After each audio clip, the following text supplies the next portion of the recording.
Hello to everyone, and a very big welcome to everyone who is listening to me right now. These words serve to start a project that I was planning for quite a long time, and I finally decided to move on with it. The name of this project is the soundtrack of the piano.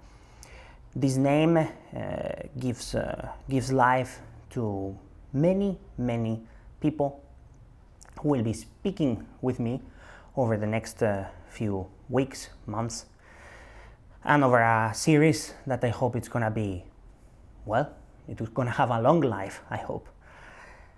In these talks with different guests, we will explore different things about the piano, about music in general.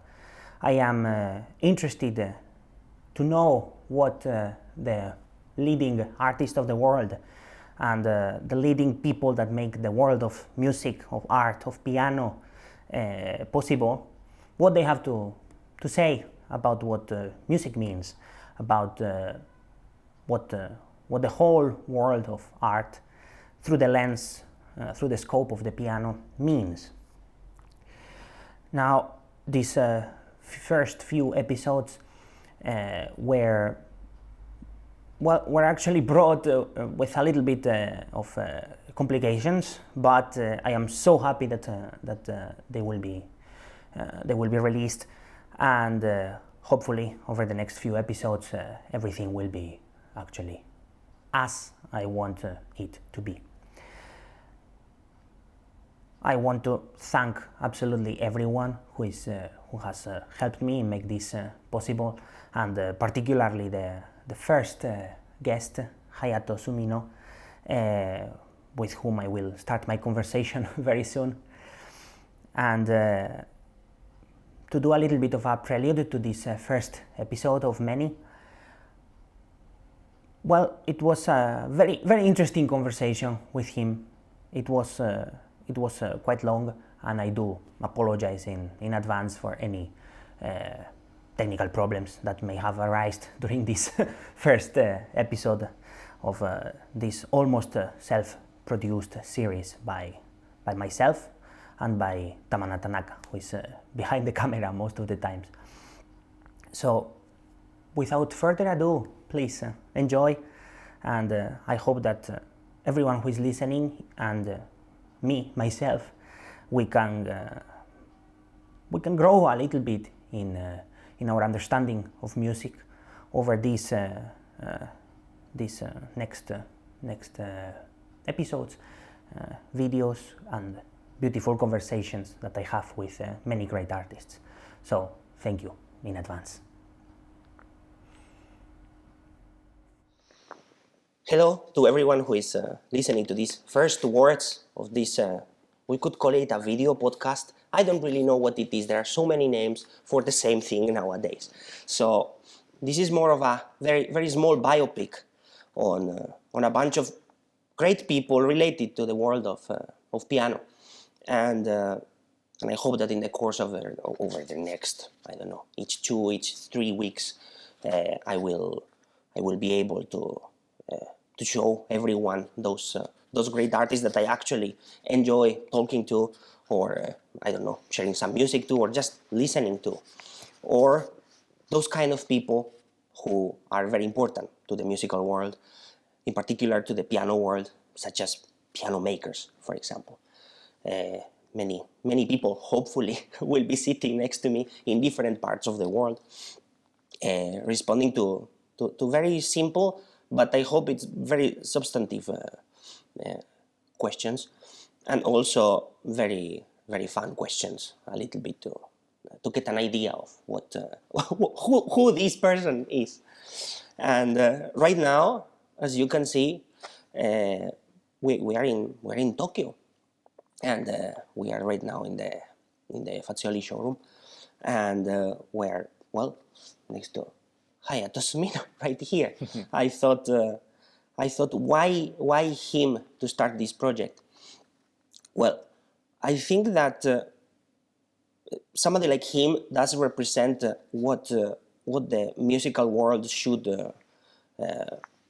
should be going forward.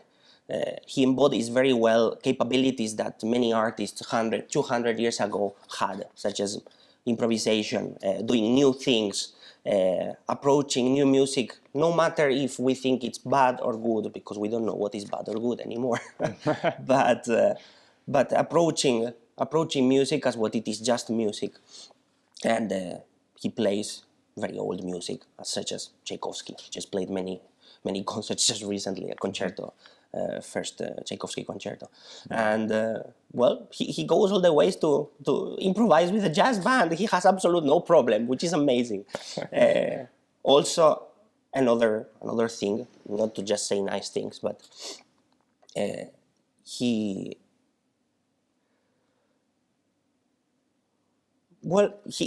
can really show the way forward, basically, for the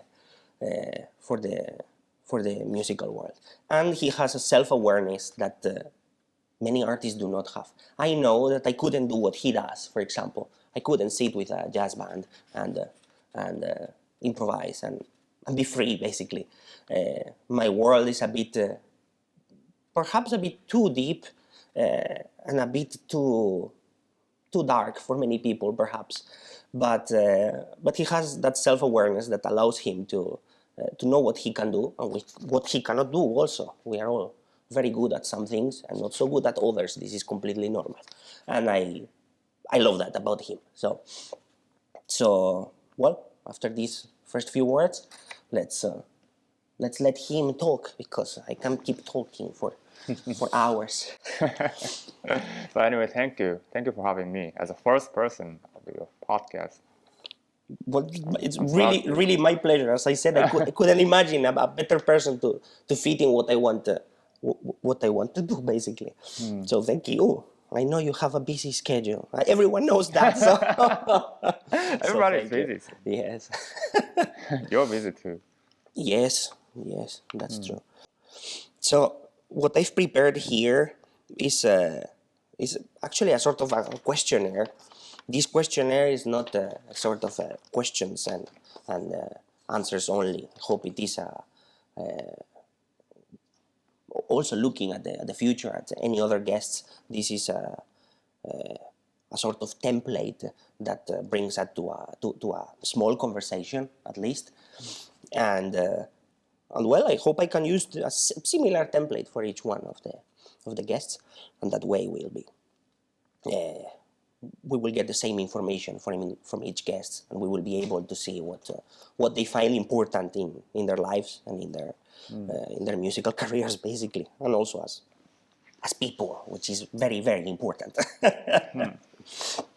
So the first question is, I would consider you a pianist. Yeah. I don't know what pianist means. I guess people who play the piano for a living. Yeah.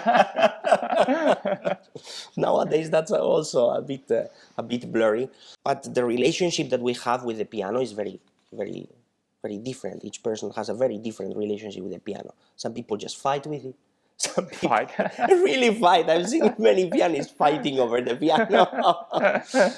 Some other people think of the piano as a great help. Other people don't think too much about it. And I don't know what it is in your case. What is a piano for you? Or what do you feel from the instrument of the piano?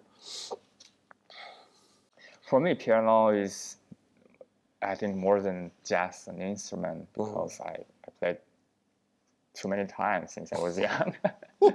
So I'm basically not like a talkative person, but I can be talkative when I play piano. So I could say I'm more fluent playing piano than speaking Japanese. That I understand, yeah. You get your freedom from performing inside of the piano. I can be really, really free in front of piano. So, yeah, I love making music, also using other instruments sometimes, but piano is really special.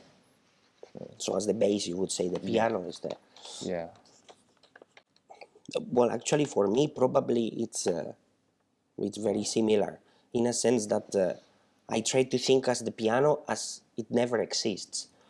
For me, the piano, if it doesn't exist when I am actually performing or when I am actually communicating something, it's the best moment. Really, my thoughts come out as sound immediately. I don't have to think about that medium, which is a very big instrument. So that's the perfect moment for me with a piano. That doesn't happen often, to be honest with you. Well, that's normal too. That's normal too. I understand. You know what is just interesting to me is that pop music nowadays, in general, pop music, Yeah. doesn't matter which artist, it has become what maybe Franz Liszt was in 1850. There was no pop music. Pop music was Franz Liszt. Yeah, It's very exactly, interesting. exactly. Nowadays, pop music is so far away from those standards, and the standards are also getting thinner and thinner and thinner. They are getting more visual. Also, yeah, thanks to the permanent listening with the LP, with the CD, bloody hell, and with the video technologies. Yeah. It's much easier to look at someone than to just listen to them. That's also very normal. But it's definitely interesting, and you are actually doing something which is combining all those things together, which is actually very very rare nowadays. so so so yeah, Yeah. you are bringing that side of pop music. I mean it in the best sense. I mean the ease from the people to see that you are able to do all those things together, Yes. perform, arrange, compose, improvise. Yeah. Nowadays, pianists only have one of those, which is just perform. You go all the four. So, in that sense, that's something that I would say that every pianist really needs. And Yeah. So since I also grew up with in other genres where people normally do everything like composing, arranging. Like let's say in jazz world, everybody is considered to be able to compose and arrange and improvise and performing as well. And pop music also.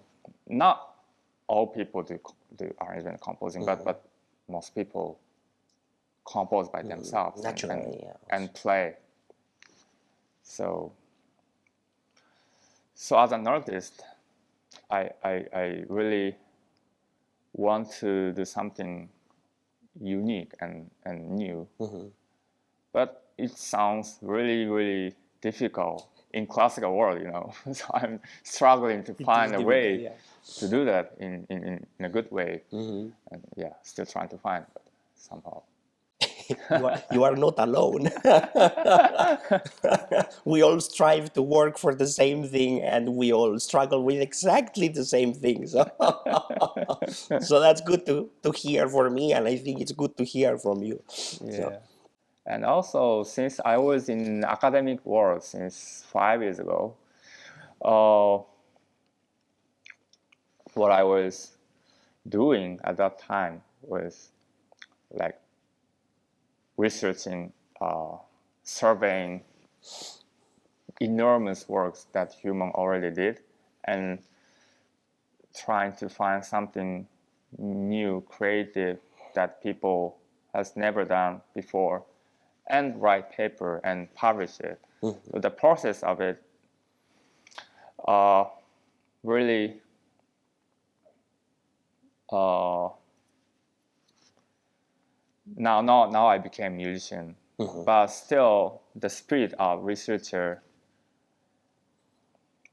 exists in my brain. My way of thinking always influenced from researcher kind of perspective. Create something new based on what people created so far. I know I like the word standing on giant's shoulder, what Raison said. Oh, to contribute to even a little bit to the world, we have to study bunch of masterpieces, bunch of that human already created. So that's my mind always. That's why I'm doing it. You sound to me like one of the greatest composers before what you just said, when everything became so complicated with CDs, LPs, video, which is Stravinsky. Everyone called him just a person who didn't know really what kind of style or what kind of person he was. He just composed in any style possible, including jazz. He went in that direction. It's very funny. And he said something that I think also every single artist nowadays should have in their minds, which is go forward but stand on tradition. And standing on tradition is being a researcher by nature. Something so simple as playing, I don't know, Liszt sonata and not knowing what that piece means by itself. Maybe most people know what is Faust Goethe, but really going into what that Faust Goethe means for humanity, that's something completely different. People don't really go too deep into it. They just think that the sonata sounds really nice. I think too. But that spirit of research should be there. The piece gets a whole new meaning. And you sound like you are doing something really new just by researching about it. And you're not really doing anything new. You just really, really know what you are doing. And nowadays that sounds like really something something new, which is not new at all. That's a very old idea. So it's funny. Yeah. Very difficult to find something new because everything is already written like 5 million times the same thing. Yes. Do you think there is some music that is more profound or deeper in meaning than other music? And I mean by that, not only in classical music, but the relationship between that deep music, if there is deep music or not, and where does jazz, as whatever that means nowadays, that means so many things nowadays, jazz also. So where does jazz stand? Where does improvisation or big bands or whatever you think of? I am careful to say some music are more profound than other music. But it is true that some music are more deep than other music. It's just a point of purpose. I think. Jazz is more focused on performing improvisation, spontaneous music, which is pretty different from classical music in general. But some music in jazz are completely written like big band. It's because there are so many musicians involved. If they all play improvisation, then it's pretty difficult to form. Of course. Of course. You always need a template, even if you are improvising. So there are a lot of similarities between classical and jazz. And in classical also, it's not just written. Like some people play cadenza as improvisation in Mozart or older music. So basically it's difficult to say what is more profound and what is more light. It's just a matter of purpose. But yes, in general, classical music is more considered to be profound music, serious music. That's the general thought, although. General thought. That's like 70-80%. I mean, wonderful pieces also for purpose, like a Chopin waltz, for example. If you compare a Chopin waltz with a Chopin sonata, it's already two different worlds. Two different, Very different. One of them is... So we shouldn't think all classical music are serious and profound. Some classical pieces are definitely like, as you said, Chopin sonata or Liszt sonata as well. But yeah, but there are also not profound music, not too serious music. Absolutely. So when we play this kind of music, then we shouldn't always be too serious, for sure. When we play Gershwin or Chopin waltz, Even now Chopin waltz, yeah. Yeah. Yeah, also in that sense,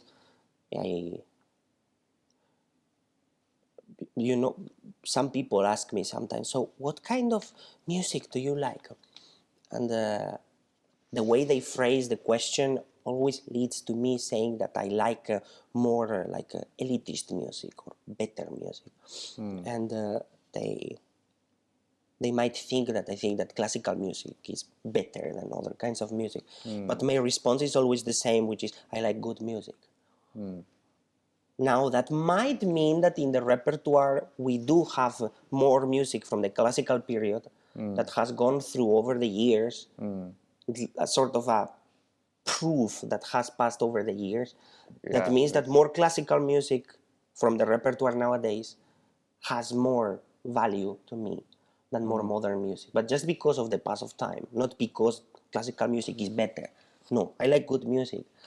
One of my favorite concerts, which will lead me to the next question, is one of my favorite live performances I've ever heard in my life was when I went to the Village Vanguard just recently in October last year, and I listened to the big band of the famous Monday nights, and my God, the talent, my God, the composers, because they have their own composers in residence. Who were they playing? They were playing Bock Brookmeyer, and they were playing their own composer in residence, which right now it just slips my mind. But just wonderful music. I came out like in ecstasy. I was out of myself. It was really wonderful. And I enjoyed much more that than most of the classical concerts that I attend, actually. Shame on me to say that, but it's it's completely true. Which leads me. I also love going Barry's Vanguard. Yeah, it's very good. It's very nice, yes. Which leads me to what was your favorite live or one time that you remember a concert live concert that made a change in you, or that you came out from it really shocked, if there is any. Can happen also that there is nothing. I have found Something that you remember recently, or last 2 years, last 3 years, maybe.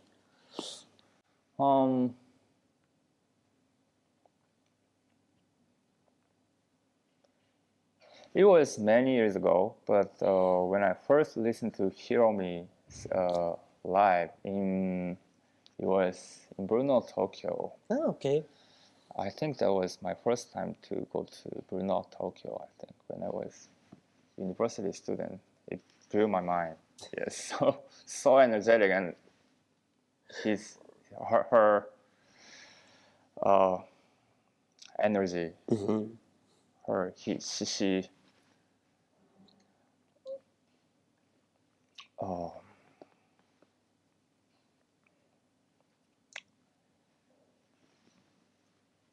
she created music spontaneously in that live, but it's so organized, and but at the same time so powerful, full of energy. I was looking recently also to go to one of her concerts, and I haven't found the time. I'm all the time moving, so I haven't found the right moment and space to go to one of her concerts. But that's like on my bucket list. That's right now. It's kind of number one, number two. I want to do that same thing. I want to listen to her live, but it hasn't come to it. You convinced me to actually do that. Yeah, it makes totally sense to watch her on live, not just on recording. Yeah, recordings are just recordings. Yeah. Live performances are really what blows your mind. Yes. Really. So goes a little bit connected. But do you think it is possible to put in one sentence or two sentences on what is your ultimate goal as a pianist or as an artist? In your case, just as an artist. Yeah. Tom,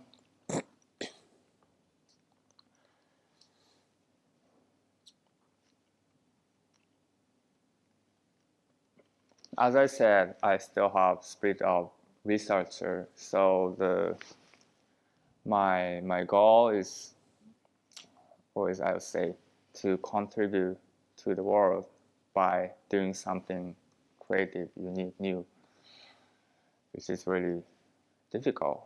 But So it sounds like it's the path of research or the path of creation, not really an ultimate goal, but it's a path, it's a permanent it's path. birth. So Yeah. it's difficult to say what is the ultimate goal. That's good for me already. That path is already good enough. Yeah. Yeah. Yeah, that's just my opinion. I'm not saying all pianists should go the same path. But for me, in my case, I always want to do something unique.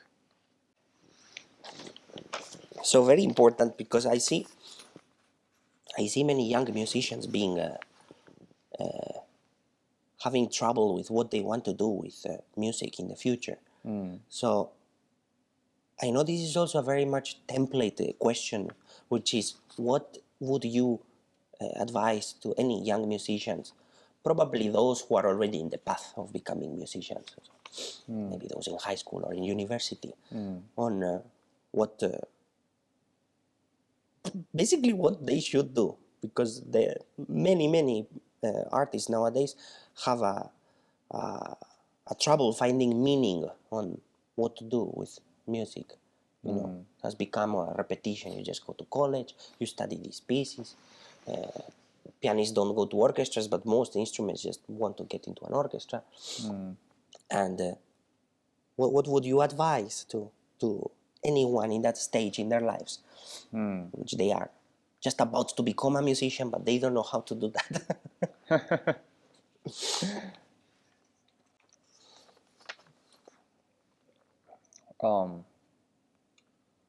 In my case, the situation was a little bit different because I never been to musical school. I was majoring completely different topic, which is computer science. It's somehow related to music, but anyway. So but now I chose to become a musician somehow after I got a chance in Japan. But for me, thanks to my situation that I didn't always put myself inside classical music world, I was able to see classical music industry world from outside. I think it is important maybe to find the meaning of playing classical music in today's world. If you only inside classical music world and you maybe find it difficult to find a meaning to play because it's always like competing each other or just forced to do something. Yeah. Sometimes I don't know. And another thing is to be unique. express music in your own way. It's extremely difficult to find. It's extremely difficult, yeah. But Yeah, because we cannot reduce that. Many people think that they can reduce that unique way of expression to just doing something different. They just think about what to do different instead of looking inside. They look outside on how it looks, how it sounds. It's the opposite way. You really have to find it inside. If not, it comes out as really not truthful. And in that sense, that would be also my advice to young people. In my case, very shortly, I can say I was in university. I did a master's degree also in New York, but I spent as little time as possible in university. I was also lucky that when I was in New York, there was a pandemic going on. So I was not in school. I just got over the subjects as quickly as possible because I wanted to research on other things, not on discipline is important, but my relationship with my professor, what he has to tell me, goes beyond how to put your hand up or down. It goes further. I was also lucky to find the right professors in that sense. I call myself lucky, but I get a bit away from that perspective of university or just doing the same thing over and over because you are told to do it. That's not. That's also not healthy for us. not healthy. A good balance. In your case, that's also very nice what he was able to do, but in my case, I was inside of university and I tried to really get myself out of it and just have a very strong connection with my professors in Madrid and in New York. That gave me everything what I know. Not my stay in university gave me nothing. My own sitting in front of books and my own relationship with my professors. That gave me absolutely everything. If I didn't have those two things and I only had university, I wouldn't know really what to do. Sadly. Sadly. Also, university is very helpful for that as well. Should be helpful. Yeah, of course. Should of course be it should be helpful. But yeah. For me, I was also lucky to have good teachers since I was young and also after I became adult. So thanks to professors and musicians around me, I was able to learn a lot of things, even if I didn't go to musical school. So of course, we need that tradition to be passed on us. Yeah, important things is to interact with as many people as possible in different world, in different form of art, not just music. No, absolutely. Paintings, dancing, and you can get a lot of inspiration from that. Yeah, go to the museum. That's also my advice to young people. Go to the museum. Any museum, I don't care. Just go. Even if you don't like it, you have something that you can find a reason why you don't like what you are doing. That's also good. It makes you think. And read. Just read. Just take a book. If it doesn't work, go to the next book. If Was it open during COVID in New York? No. No. No, it was dead. Fifth Avenue was empty. Wow. Empty is really empty. Like no cars Cannot imagine. practically. Yeah, at 5 p.m. in the afternoon during, I don't know, mid-2020 with the heat, beautiful day outside, you could hear the birds on Fifth Avenue, which you never can hear. You could hear the birds with their nests. It turned into a ghost city. You could walk in the middle of Fifth Avenue like it was your home. Wow. The feeling was fantastic, but it was also eerie because you know why. It's not. It's a weird sensation, but I wish I could experience one time. that was strange. Yeah, it was very strange. I know it's strange. Yes, it was strange everywhere. So it was strange everywhere. Nice. So now, what kind of role does collaboration, playing with other people, have in your in your path, in your career? Is it important, or you really prefer to just be alone? No, I definitely prefer to play with somebody. Really? That's, for me, that's absolute joy of doing music. To interact with people through music, it's absolute joy, always, regardless of genres. What about you? I'm the opposite. You opposite? Yeah, Okay. because I tend to be introspective. Uh-huh. I come along to people as really outspoken or really open person, but I am not an open person. I am just a Spanish guy. Spanish people tend to look more open. But among Spanish people, I am really closed person. So that's just part of culture, what people think that see in me. But I am really introspective. Being introspective means that my contact with others is it's difficult. That's also part of my personality. And I always try, of course, I always try my best to be in very good relations, also musical relations, when I play with orchestra, for example, or when I jam with someone, it can be a lot of fun. But if I have to choose, I rather be alone with my thoughts, because I can actually put them into music much more easy. Much more easy. That just has something to do with my personality, not with my hatred for people. I don't hate people. I love everyone. But playing music makes much more sense to me if I am. So Really do you alone. prefer solo recital than performing with orchestra or Yes, much chamber more. music? Oh, Much more. really? Yeah, because performing with orchestra means you really have to carry on your shoulders. In a way, that's how I see it. I know other people don't see it like this. That's also my personality. I feel like I have responsibility over the concert if I am on stage, or I'm in the front at least. I feel like I have responsibility, so I feel like carrying everyone on my shoulders, and it's a wonderful thing. But I think the result is is better for me if I'm alone on stage. But I've become also acquainted to play with orchestras and find that small path in which I can actually deliver what I want to deliver with other people. That's a constant learning, permanent. So it's me fighting against my own personality, and sometimes I win, sometimes I lose.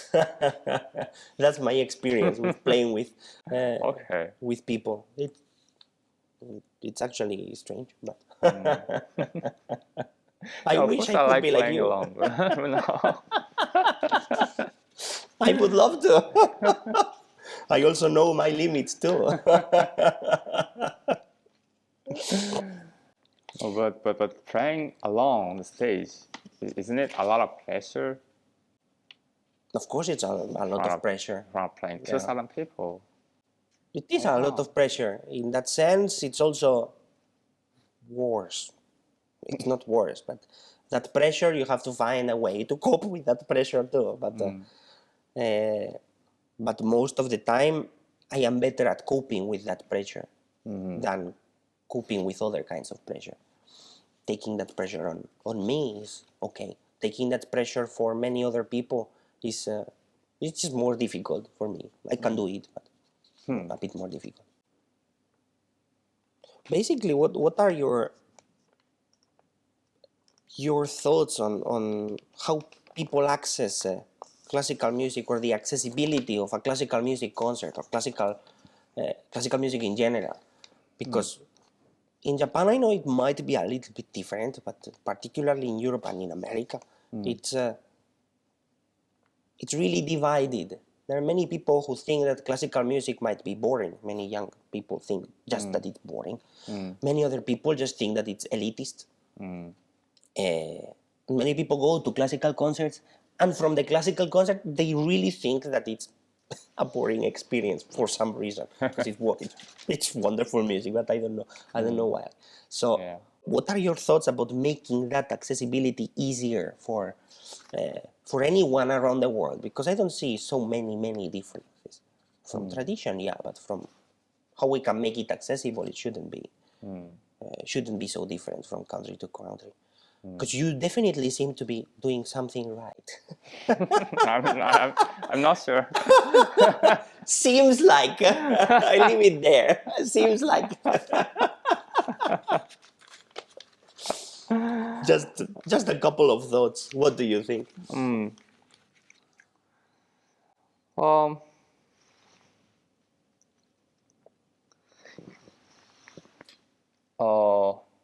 Easiest way is just play like light, popular, famous music, but it's not enough, I think. I What I always want to do is to deliver how the music is great, beautiful, that how much I like the music to the audience. So I always think I have to enjoy myself at first, and I try to show I'm enjoying the music. I'm appreciating the music. Then people would sense that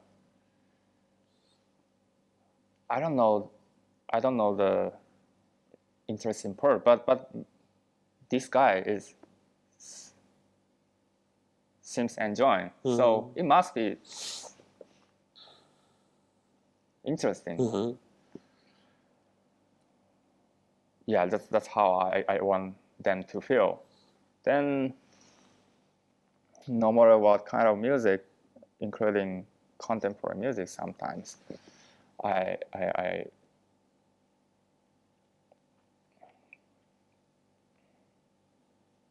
try to explain why it is interesting, why it is fun to listen to. Otherwise, people don't know how can they enjoy the music. Yes. So You think it would help if musicians just went, for example, something concrete, like they went on stage and they spoke to the audience, even in a big stage, for example? yeah, it's not always necessary, but sometimes it helps for audience to enjoy more, enjoy the concert more. Yeah, I believe so. And yeah, but the problem of this modern world is there are too many contents in general in the world, like including Netflix, YouTube. More and more people are likely to listen or watch shorter and shorter contents. That's pretty difficult for classical music because classical music is basically long music. So that's difficult. But I believe there are some ways to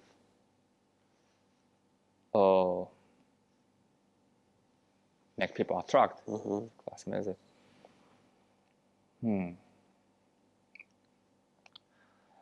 In streaming services, people now got to listen to music in playlists.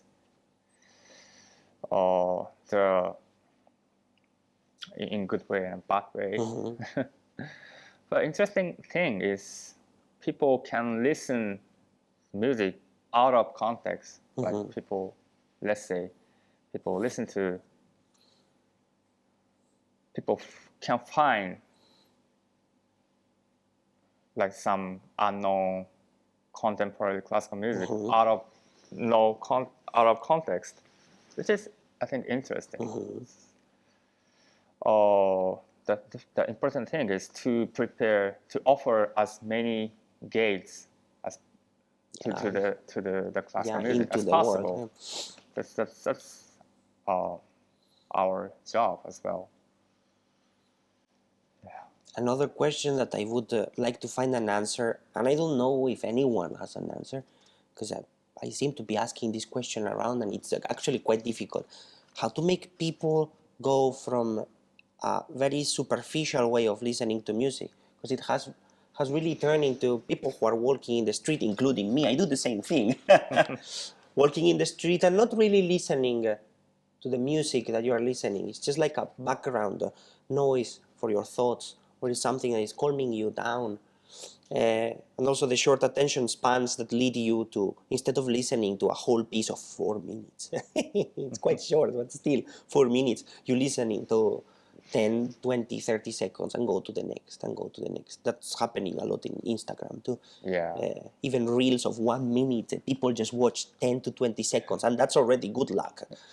You have good luck if they are listening to 20 seconds or even watching. Yeah. So that's a question I That's leave in the air. terrible. Yeah, I leave in the air because I don't know how to make those people, including us sometimes, we just go into mindless mode, and to just focus on something a little bit more deeper. Really enjoy what you are doing.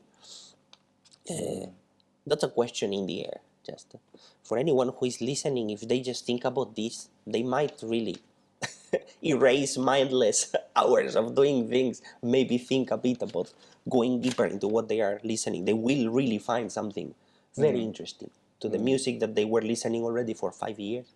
They just sit down and focus their attention 100% into what they are listening. It's actually difficult. It's difficult for us too, musicians. Yeah, it takes is a lot of very energy. difficult It takes nowadays. energy. Yes.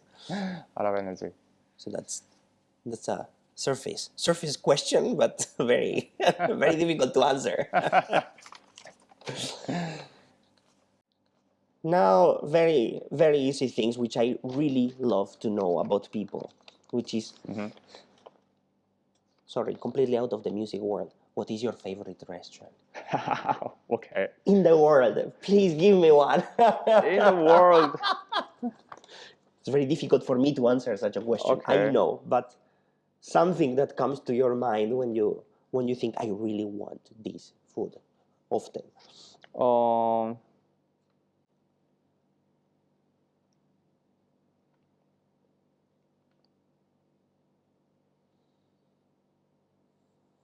I have one favorite, really, really favorite restaurant in New York, which is Mediterranean restaurant. Mediterranean called restaurant. Suket. I know that restaurant, by the way. I've never been inside, but I know that place. Oh, really? I really love the hummus of the Hummus? restaurant. I never liked hummus until before. They And change hummus your is mind. not popular in Japan, so there are not many hummus in Japan. But yeah, The hummus from Suckers. yeah, of course I have so many favorite restaurants in Japan, but I don't really want to tell in public. I know. I want to I keep know it the feeling. secret, you know. I know the feeling. Many times this happens that I go to a really, really nice place and I'm thinking, you know what, I am not gonna tell this to anyone. Maybe my family, but that's all. This is my secret. In your case, even more, for sure. Keep it a secret, please. What about you? You know, to this question, I will say every single time something different, because as he said, there are too many good places in the world. You cannot choose one. You really cannot choose one.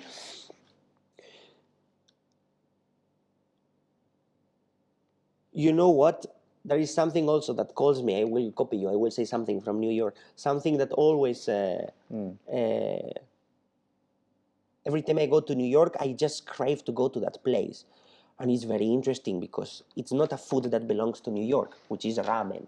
Ramen. Yeah, but it's Ieke ramen. But it's Ieke ramen in New York. And it's actually not the... Particularly Ieke ramen in New York. Yes. Okay. The one in Midtown, actually. That's... Yeah. The ramens that they have are really different Around from the Hell's ramens. Kitchen? It is Hell's Kitchen, yeah, actually. Yeah, it is Hell's Kitchen. I've been there. Yes, it's as well. 46th between 8 and 9. That's the place. Yes. And it's quite a small joint.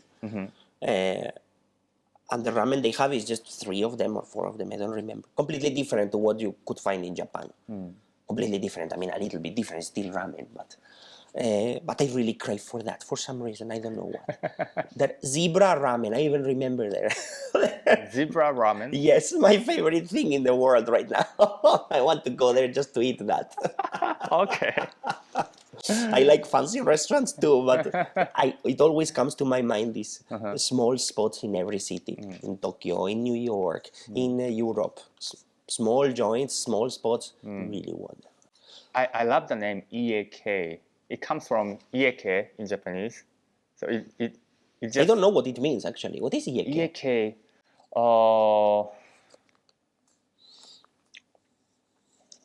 it's hard to explain. It's just a name. Ie means house, you know that. Yeah. Ie, K,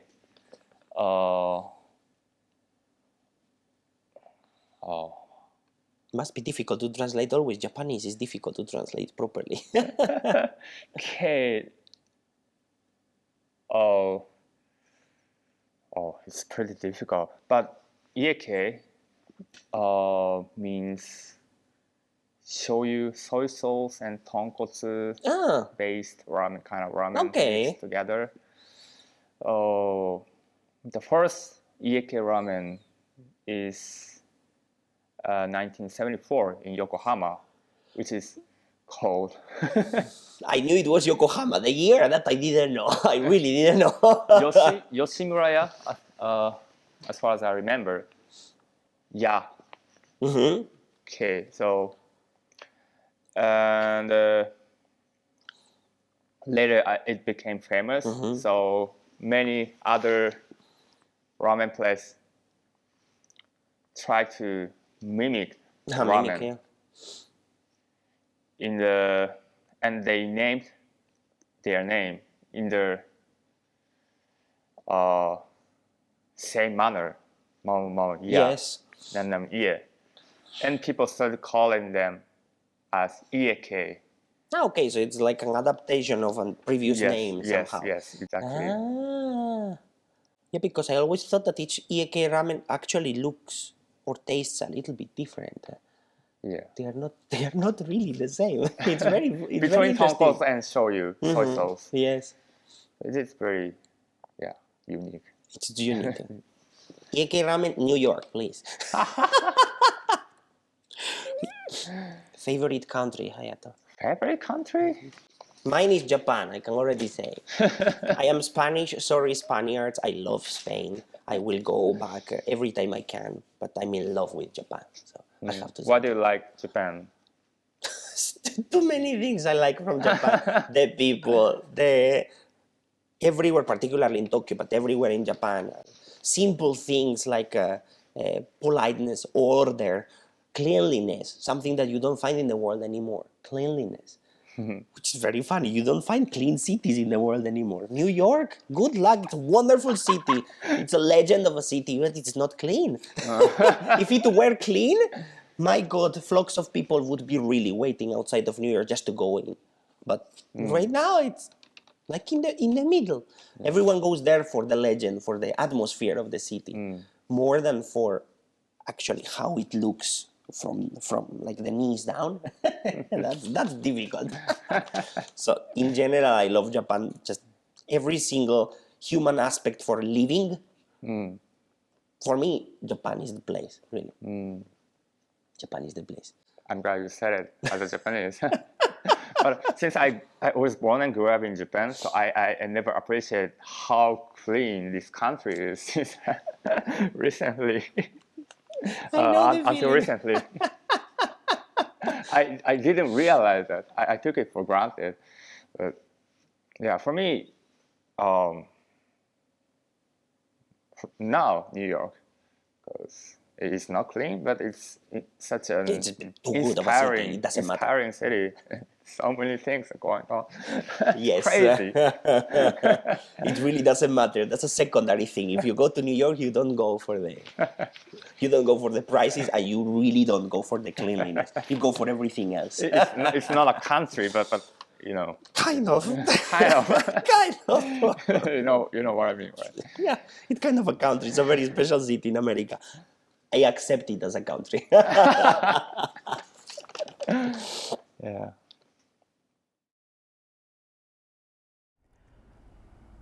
Well, here it finishes for today.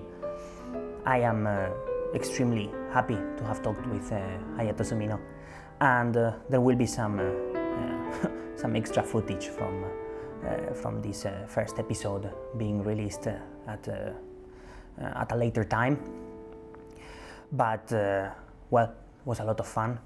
Once more, thank you, and see you in the next episode. Goodbye.